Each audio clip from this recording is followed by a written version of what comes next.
rocket fire. Well, I'm joined in the studio now by Shehata from BBC Arabic. Saeed, first of all, tell us, we've had some developments come through in the past few minutes. What's the latest? It comes as a sudden. It was expected, not in Jordan, but like in the area itself. There is some reaction will come from people because of what's going on in Gaza. There is some sentiment of anger, frustration because they're killing every day in Gaza. So some people feeling they want to take the action. So this person is a truck driver. He decided to kill Israeli. No one knows the motives, but it's in Jordan, Egypt, in the Middle East areas, there is some sentiment against Israeli because what they done in Gaza is not justified. The killing, it's absolutely unacceptable to kill people, but there is frustration in the area. So this area, it's called the Alembi Bridge Crossing or the King Hussein Bridge Crossing, which is the east of Jericho city on the border between the West Bank and Jordan. And it's known, the good relationship between Jordan and Israel after the peace treaty between them. It was the second country in the Arab world to have a peace treaty with them. So there is kind of like, good relationship between them, but it's still frustration in this area. So what happened after that? They closed the crossing. And investigating the case.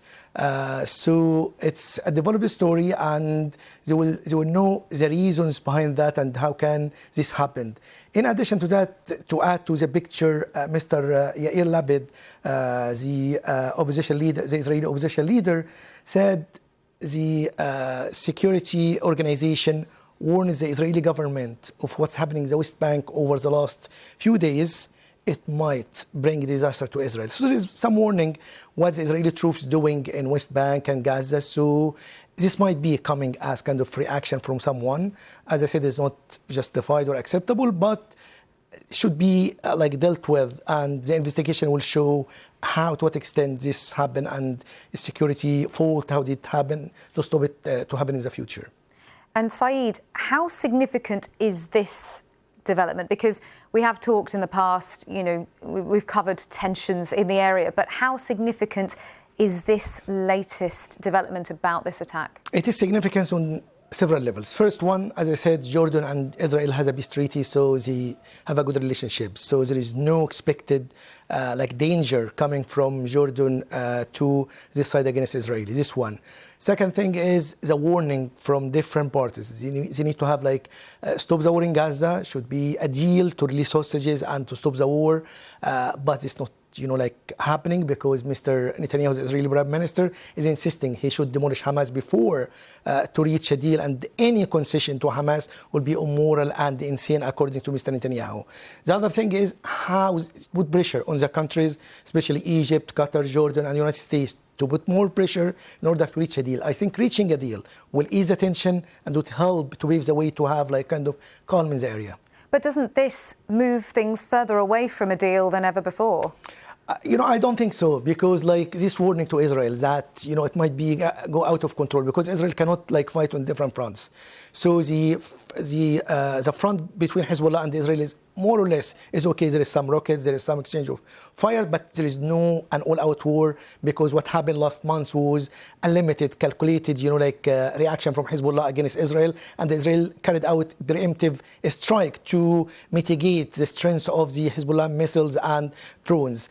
In addition to that, the Houthi threat in the Red Sea and the Islamic resistance in Iraq. So there's many fronts facing Israel. So, this kind of another front on the Jordanian will add more pressure on Israel, and it might work for the benefit of reaching a deal as soon as you can to avoid anything like that to happen in the future.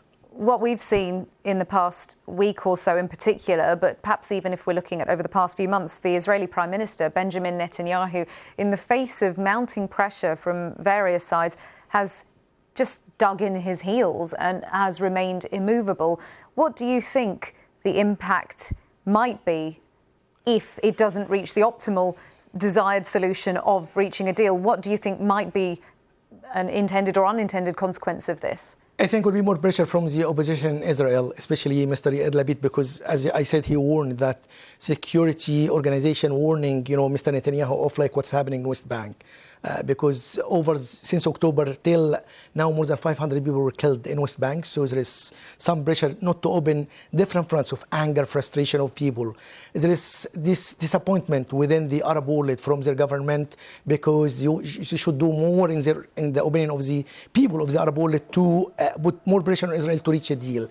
But Mr. Netanyahu seems he's stubborn, he is resilient. Yesterday there is like 750,000 people, joined demonstration in Tel Aviv, 500,000. The other cities was 250,000. So there is a lot of pressure, but in the face of that, outside, inside, he's still stubborn and saying any concession to Hamas will be immoral and insane. So no one can see how Mr. Netanyahu can reach a deal. So the thing is to put pressure on Mr. Netanyahu and see a new government to reach a deal. But under Mr. Netanyahu, many question mark.